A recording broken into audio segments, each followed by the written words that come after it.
Appendix 3, the numerals in relation to the 6 days' work. In its relation to nature, the symbolism of numbers is a matter of the deepest interest.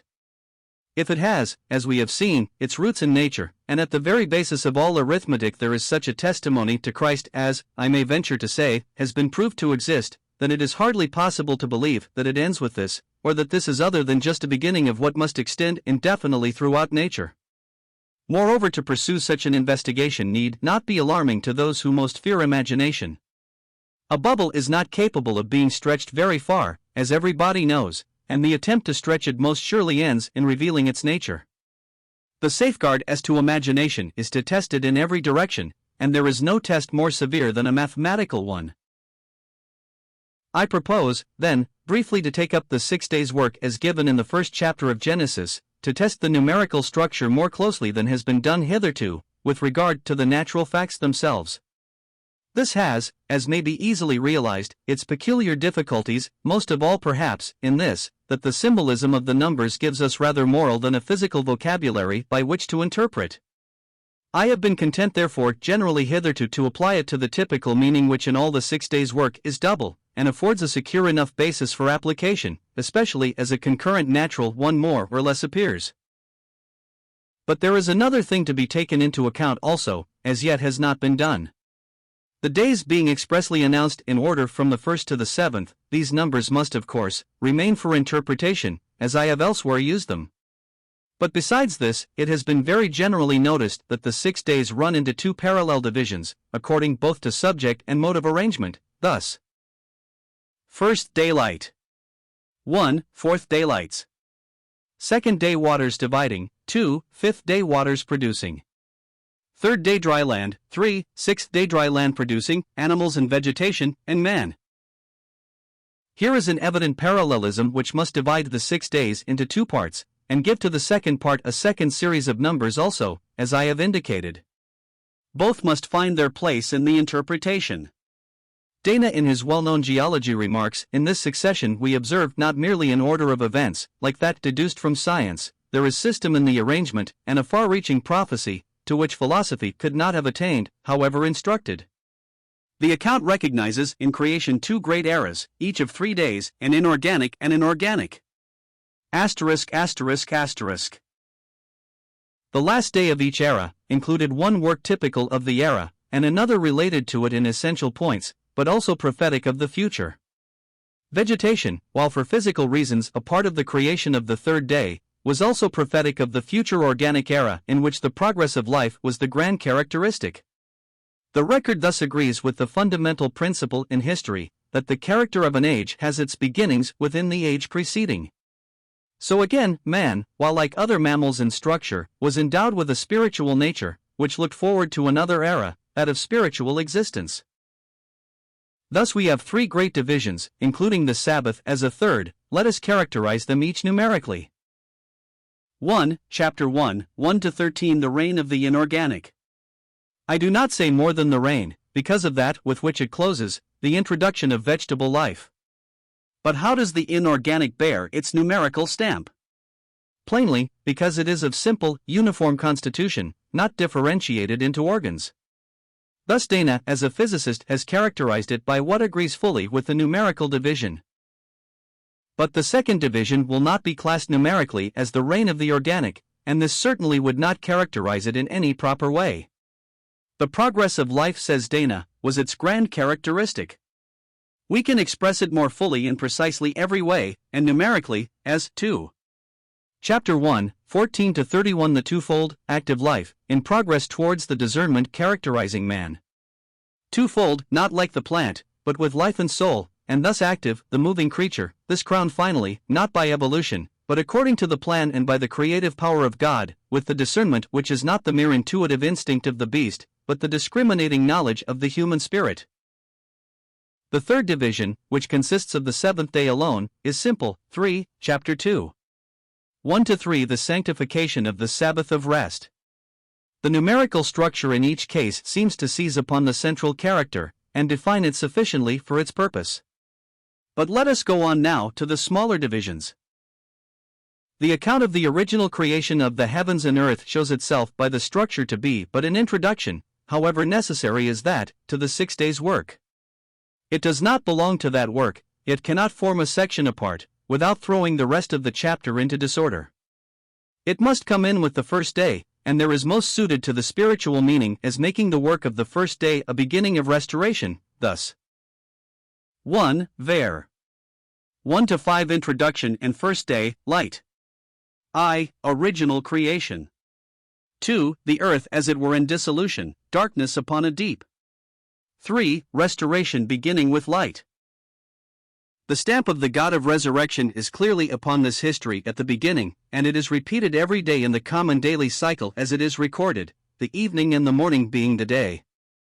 Notice that the beginning of the first day is not before the light, but with it, or it could not begin with evening, for evening implies already light, but the light strangely comes only to fade and darken into night, through this to reach its morning by a new birth as it were, when, for that day, of course, the darkness is wholly past.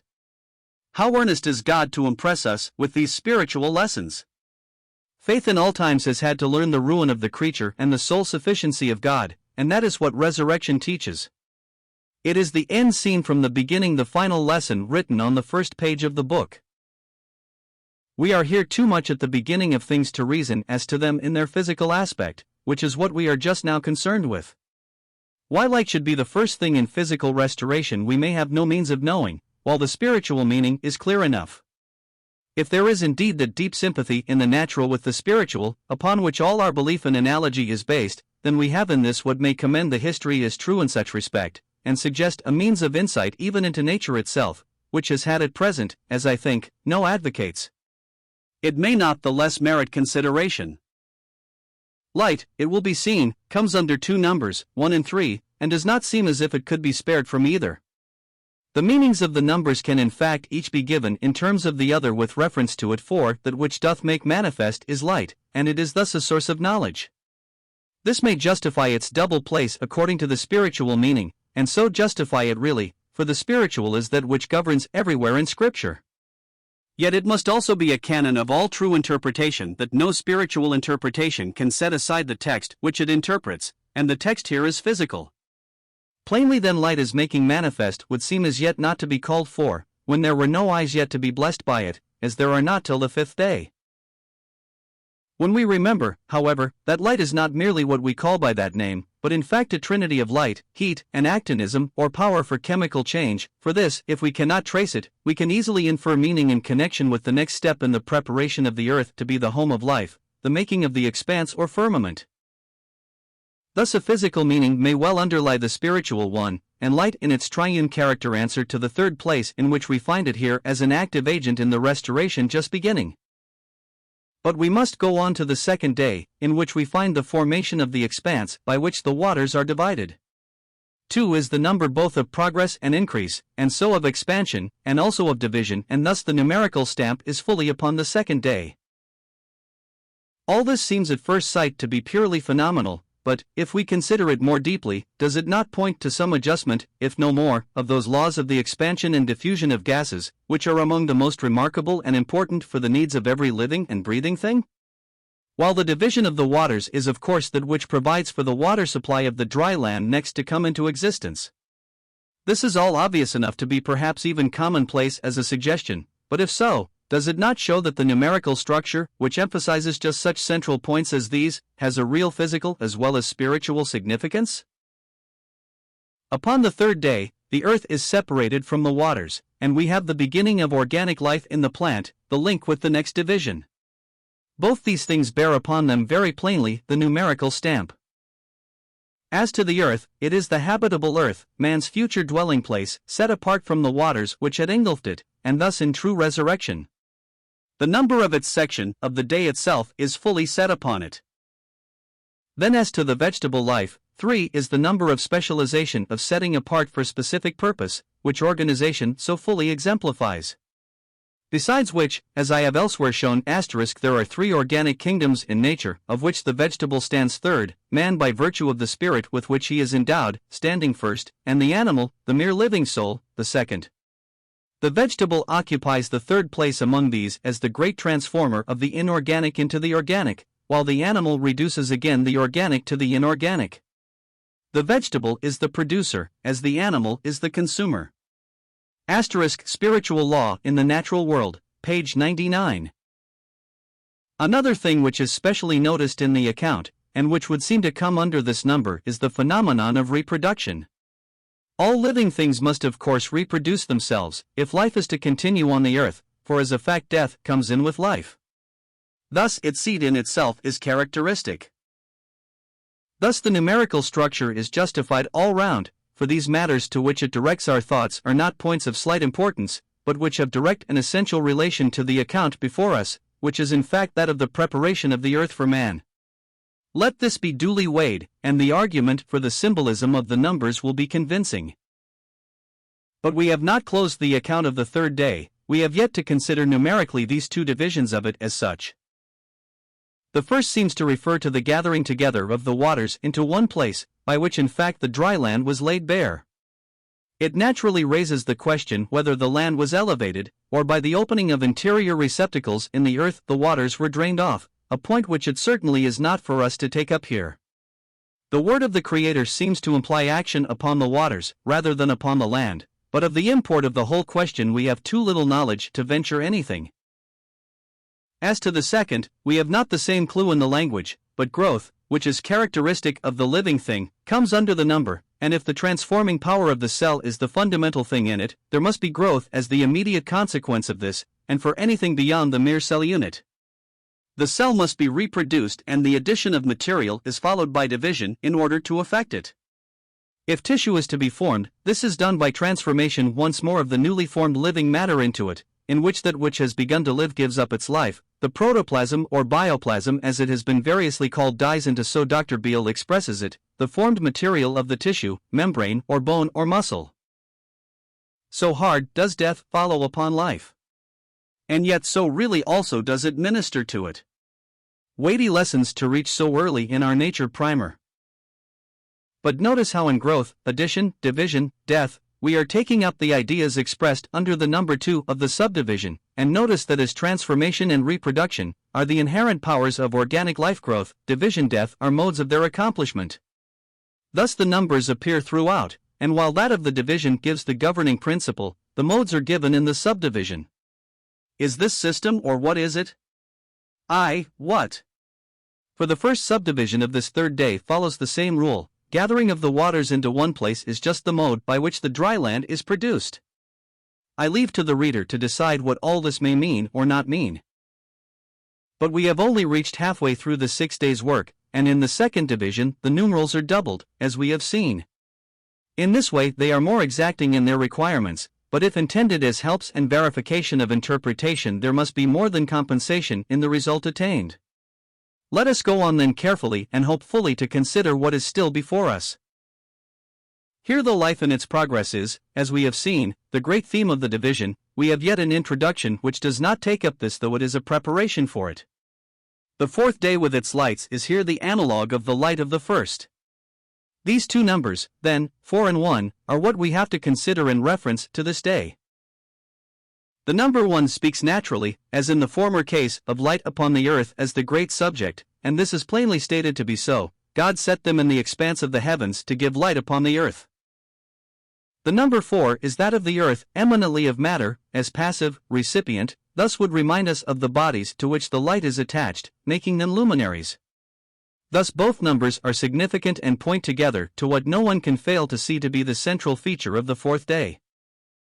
But the number 1 is the number of rule also, and here sun and moon are especially appointed to be respectively the rulers of the day and of the night. As the result, upon these now depend the alternations of light and of darkness, and the seasons here first named. 4, let us remember, is the number that speaks of transitoriness and change, which naturally point here to the seasons. But the seasons are dependent upon the rule of sun and moon, so that the 4 and the 1 come for the second time together. Surely there is some meaning in all this. These changing seasons, while they affect all living things, have yet plainly their chief significance for God's responsible creature, man, so soon now to appear upon the scene, and thus the word signs precede seasons in the command given. The earth being dependent upon heaven in the way it is, it could not but be that man would seek the significance of all appearances in sun and moon, with which the stars would soon come to be conjoined. By all these he would learn his littleness and his dependence, as we find in an exaggerated form, and turn to evil, as he turned away from God, in his widespread worship of the heavenly bodies. Their power for evil shows their power for good, upon which it is not here for me to dwell. It is enough here to point out how plainly all this heralds the near approach of man, and the tender interest shown by God in his creature. Purpose of love is read in the Scripture physics from the beginning, and the book of Scripture opens for us the book of nature with lessons for the heart. But to come now to the fifth day, which is also the second of the second series, the numbers 5 and 2 are those therefore which have now to be considered in relation to the work of this day, the introduction of animal life. But 2, as has elsewhere been shown, is the number of the animal kingdom or simple living soul, above which man is raised by his possession of spirit. The soul in Scripture is the seat of that emotional, appetitive, instinctive life, which needs for its full development the guidance and control of that intelligent, moral nature, which in man is joined to it. This dependent nature of the beast suits the place for which it was ordained, of subjection to man, which in the domestic animals we find them filling, and which, spite of the fall, the wild beast itself recognizes still to a large extent. The full meaning of it now we can hardly realize. Spiritual law in the natural world, pages 109 to 113. The soul as the motive, emotional faculty full of the unreasoning contrasts which we find in passion, comes fully under this number 2. But in its relation to instinct proper, it seems to transcend this. Instinct, within a certain range, does, as we know, the work of mind, more promptly and satisfactorily than mind itself will do it. Reason will pause, waver, get perplexed and blunder, where instinct will at a dash and almost unfailingly accomplish its end. If it were mind, it were a higher mind than man's, and yet man's mind rectifies its mistakes and rises above instinct, and into spheres into which it is impossible for this to enter. The wisdom of the beast in its lower sphere seems more divine than that of man, which is marked upon it in its readiness to err, the creatureliness which is for him so wholesome an admonition. The beast, in fact, as having no personality to distract it, acts from its own God-given nature, unperverted by the fall, and laws of nature have, as we all realize, the same character of promptness, certainty and effectiveness which we recognize in the instinct of the beast. Its maker has, as we may reverently say, the responsibility of its actions in a way that cannot be said of man with his free personality, hence it is necessarily, what man should be freely, weakness which withal testifies of an energy beyond itself. And this is just what would be covered by the number 5, which, as 4 and 1, speaks of creature weakness allied with divine strength. This as applied to man suggests of necessity responsibility as we have elsewhere seen, while in the beast it would speak only of an energy which wrought in it beyond its own. Thus the 5 and the 2 unite here, as previously the numbers of the fourth day, just to point out the central feature of the work accomplished. A perfect system seems to develop itself in these numbers, which should induce us to inquire more earnestly into it, and which in Moses manifests a mind beyond Moses, is a mark of inspiration which will turn the keenest eyed of critics most of all, as that, into the adoring worshipper. There is more than this, one may feel sure, as to the meaning of the fifth day's work, but I do not possess the competence to utter it. Let us go on to the sixth day, which is the third of the second series, where again the numbers are manifest. Notice, throughout, that there is no possibility of manipulating any of these, no choice at all which can be exercised with regard to them. We are rigorously shut up to these and none but these. If imagination is permitted, it is restricted within the narrowest limits, and this, for the purpose we have before us, is what is most of all to be desired. On the sixth day, as on the third, we have a double work, the earth bringing forth the living soul, as on the fifth day the water did, now the land animal, and after this man is made in the image of God. As to the first part of the work, the land animal, I fear, say very little to the purpose. The living soul is introduced on the fifth day, and they're characterized, as such it is not distinctive here. Of the three classes cattle might seem to suit the number of discipline, but of the creeping things we do not seem to have a clearly defined idea, while the beast of the earth, said to be the more freely moving wild beast, is not by this either much more fully defined. They are all beasts of the earth, in the sense of moving upon it, and the cattle, put first, shows that the definitions here are not in the way of zoological classification, while the thought of relation to man is prominent if not ruling. As to the creation of man we can happily see more clearly. What is said of him is that he is created in the image of God, as his likeness, in some sort the reflection of himself. The word created is very important, for it shows that the image of God does not refer, as many have thought, to the sovereignty man was to exercise over the earth, but that it was inherent in his very constitution. And it shows more than this, it enables us to say definitely in what it consists. For the word created is used as a different thing from simple making, and implies the bringing forth of some new element of being, not involved in form or production. Thus it is used in this chapter in regard to the original creation of heaven and earth, not of anything merely material afterward. It is used next of the introduction of the living soul, soul being such a new element. And next it is used here, wherein man's spirit is added to soul. If this be so, then spirit is that which is really the image of God in man. Scripture confirms this from every side. For God is a spirit, and the Father of spirits. JNO 4:24, Heb 12. 9. Had it said souls, the beast is also a soul, but the spirit of man which is in him is that by which alone human things are known, 1 Cor 2. 11. It is the intelligent and moral part. Here then is manifestly what is necessary to the image of God, and if we are his offspring, Acts 17.